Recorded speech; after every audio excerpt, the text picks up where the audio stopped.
माता पार्वती सनत कुमार से 10 सहस्त्र गायों के बदले अपने पति को लौटाने का आग्रह करती हैं, किंतु सनत कुमार ऐसा करने से मना कर देते हैं। पार्वती पुत्र प्राप्ति की लालसा में पति शिवशंकर के खोने पर दुखी हो आत्मदाह करने को तत्पर होती हैं। तभी परात्पर प्रभु अपनी भविष्यवाणी से उन्हें आत्मदाह से रोककर आश्वस्त करते हैं। देवी पार्वती, तुम्हारा व्रत सफल हुआ। तुम्हारी मनोकामना अवश्य पूर्ण होगी। देवी, तुम स्वयं मुझ परात्पर को पुत्र रूप में प्राप्त कर सकोगी। तत्पश्चात परमपिता ब्रह्मा के समझाने पर सनत कुमार पार्वती पति शिवशंकर को उन्हें लौटा देते हैं। लो संभालो अपने पतिदेव शंकर जी को। पुण्य कुरत के पूर्ण होने के कुछ अंतराल पश्चात एक दिन पार्वती अपनी सखियों जया और विजया के साथ विचार विमर्श कर रही है। देवी पार्वती, कई दिनों से मेरे मन में एक बात बार बार उठ रही है। मैंने कई बार आपसे पूछना चाहा, परंतु मेरी वाणी ने मेरा साथ नहीं दिया। तो अब कह दो अपने मन की बात। यहाँ हमारी सखी विजया के अतिरिक्त कोई और है भी नहीं। देवी, आप बुरा तो नहीं मानेंगी ना? जया, तुम्हारे कथन का मैं बुरा मानूंगी? ये तुमने सोच भी कैसे लिया? तुम दोनों मेरी प्राण प्रिय सखियां हो। मेरे स्वामी तो सदैव ध्यान में लीन रहते हैं। उनकी सेवा के बाद मैं अपना समय तुम दोनों के साथ ही व्यतीत करती हूँ। जया, निसंकोच कहो, क्या कहना चाहती हो? मेरे मन में आतुरता हो रही है, शीघ्र बताओ। देवी पार्वती, मुझे एक डर सता रहा है। कैसा डर? इतने बड़े कैलाश धाम में आपका एक भी निजी सेवक नहीं है।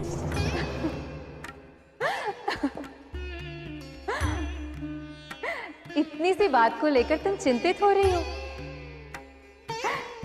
तुम जानती नहीं कि मेरे स्वामी शिव शंकर के हजारों गण सदैव मेरी सेवा में उपस्थित रहते हैं। देवी पार्वती, जया सत्य कह रही है। इसका कथन यथार्थ पर आधारित है। आज तुम दोनों ये कैसी बातें कर रही हो?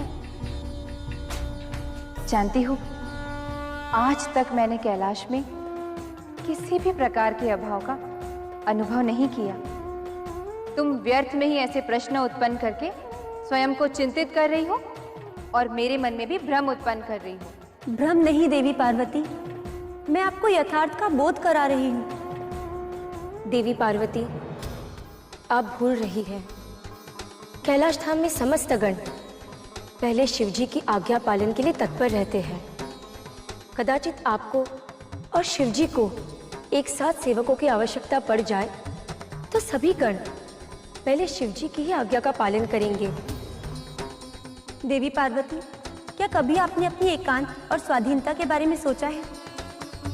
यदि आपका कभी अकेले रहने का मन करे या फिर आप चाहें कि आपको कोई रोके टोके ना, तो ऐसी स्थिति में क्या होगा?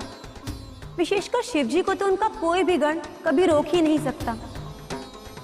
स्त्रियों के लिए कुछ क्षण और कई अवसर ऐसे होते हैं जिनमें उनका अकेले और स्वाधीन रहना आवश्यक होता है। क्या अपने पति से भी अलग एकांत चाहिए स्त्री को? देवी पार्वती, विचार करो कि कभी आप हमारे साथ स्नान कर रही हो और अचानक से शिवजी आ जाए तो आपको कैसा लगेगा?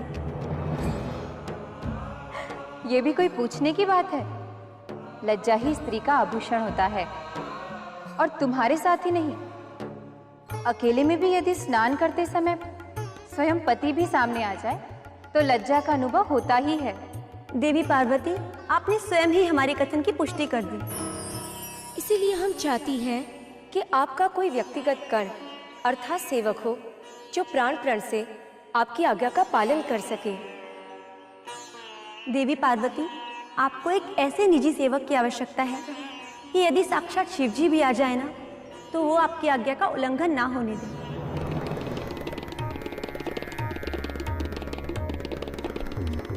मुझे अवश्य ही शिवगणों की परीक्षा लेनी होगी, तभी पता चलेगा कि जया और विजया का परामर्श उचित भी है या नहीं। जया, आदेश करो देवी, क्या आज्ञा है मेरे लिए? जाओ, जाकर शिवजी के प्रधान गण नंदी और भृंगी को बुलाकर ला। जो आज्ञा देवी।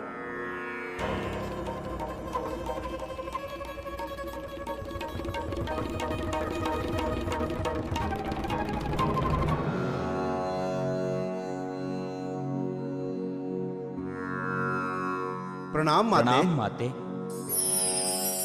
हमारे लिए क्या आज्ञा है माते? आप दोनों कैलाश धाम के प्रधान गण हैं। जी माते।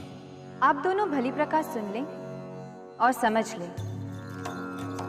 आज से हमारे स्नान करते समय द्वार पर कोई भी आए तो उसे भवन में प्रवेश न करने दिया जाए, चाहे वो कोई भी हो और कहीं से भी आए। आपका आदेश शिरोधार्य है माते।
प्रणाम स्वामी।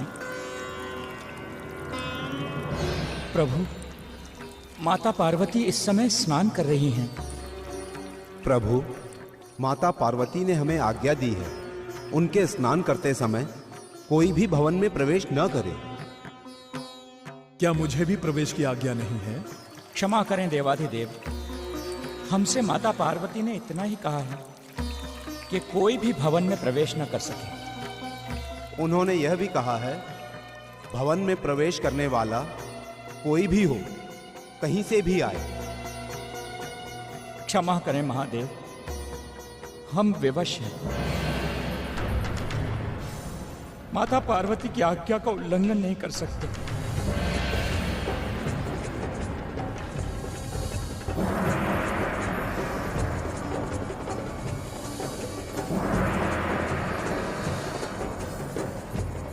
दूर हटो और जाने दो मुझे।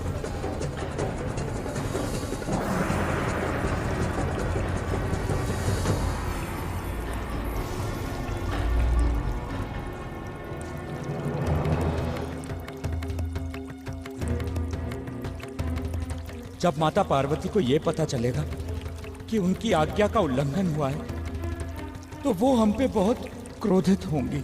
इससे पहले कि उनकी क्रोधाग्नि में हम भस्म हो जाएं, हमें यहां से शीघ्र ही प्रस्थान करना चाहिए। अपनी जगह पर हम 2 दूसरे शिवगणों को नियुक्त कर देते हैं। हाँ,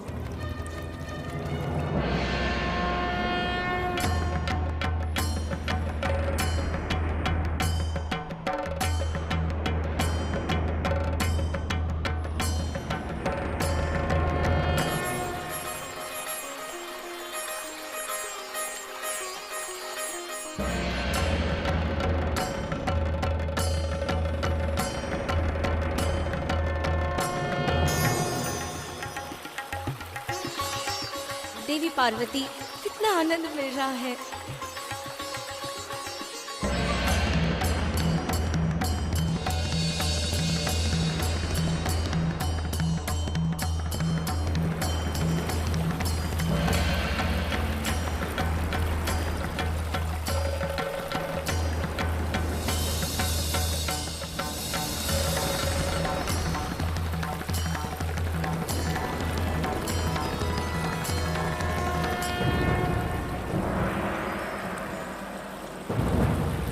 भगवान शिव।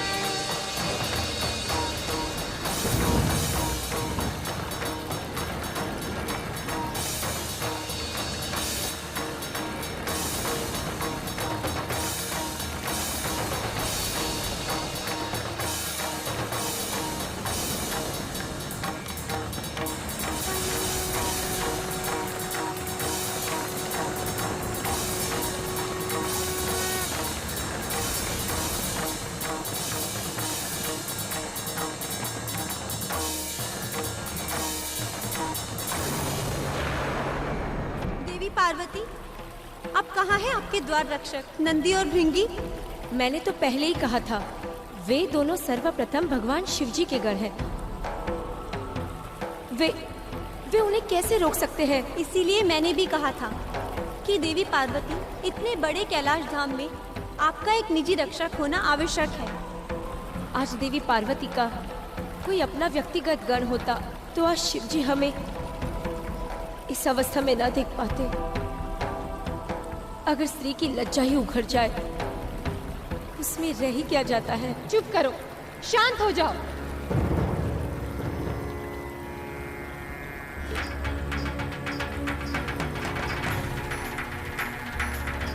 अब मैं भी देखती हूँ कि भगवान शिव मेरी अनुमति के बिना मेरे भवन में कैसे प्रवेश करते हैं।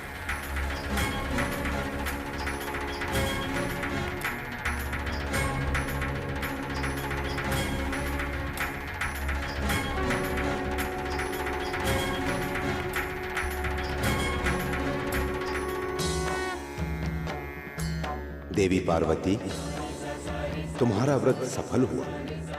तुम्हारी मनोकामना अवश्य पूर्ण होगी देवी। तुम स्वयं मुझ परात्पर को पुत्र रूप में प्राप्त कर सकोगी। मैं तुम्हारे पुत्र रूप में अवतार लेकर शिवधाम में नाना प्रकार की क्रीड़ा लीलाएं करूंगा।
सिद्धि के तुम हो दाता, बुद्धि शुद्धि के तुम ही हो दाता, अगम अगोचर अष्ट विनायक धन समृद्धि के तुम हो दाता, गणेश लीला गणेश लीला गणेश लीला गणेश लीला।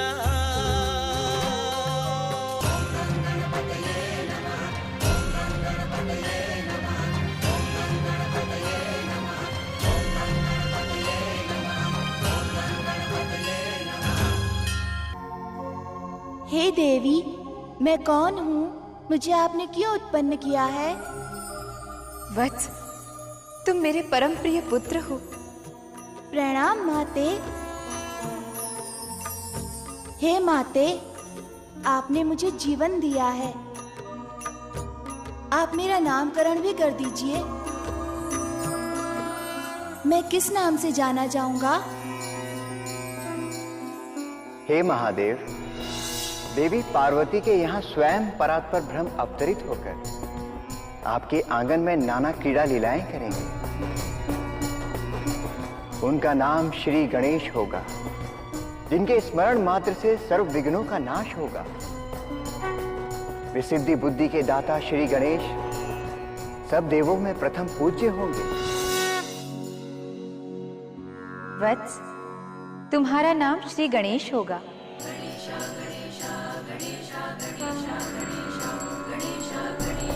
माते, आपने मेरा नामकरण तो कर दिया, पर मुझे मेरा काम तो बताइए।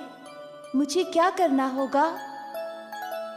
गणेश, तुम केवल मेरे पुत्र ही नहीं, मेरे अनन्य भी हो। मैं तुम्हें एक महत्वपूर्ण कार्य सौंपती हूँ। आज से तुम मेरे भवन के द्वारपाल नियुक्त किए जाते हो। मुझे द्वारपाल के रूप में क्या करना होगा? आज्ञा दे माते। पुत्र, तुम्हारा यही कार्य होगा कि मेरे भवन में मेरी आज्ञा के बिना कोई भी प्रवेश ना करे, चाहे कोई कहीं से भी आए और कुछ भी कहे। यही मेरे लिए तुम्हारी प्रथम तथा अंतिम आज्ञा है।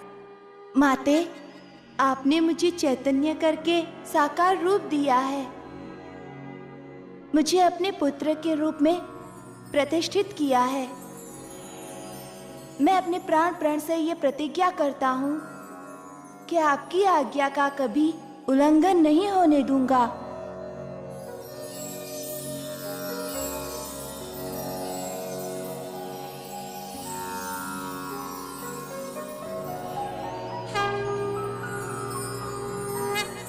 जया, विजया,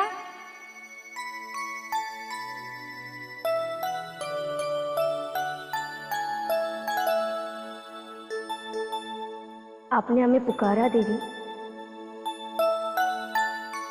अरे, इतना सुंदर बालक कौन है ये? ये मेरा पुत्र श्री गणेश है और आज से मेरे कक्ष का द्वारपाल भी।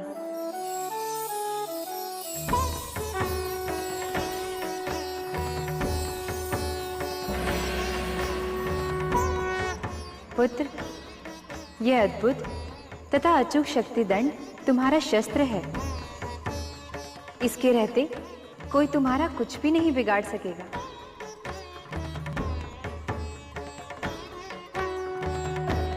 जो आज्ञा माते। माते, आपने मुझे शक्ति दंड तो दे दिया, पर कुछ खाने की व्यवस्था भी कर दो। मुझे बहुत भूख लग रही है।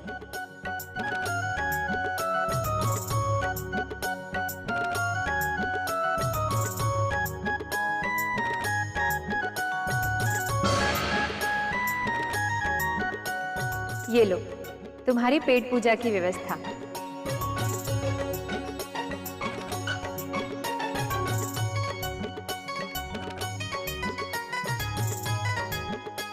चिरंजीव भव, अजय भव, कल्याण मस्तु।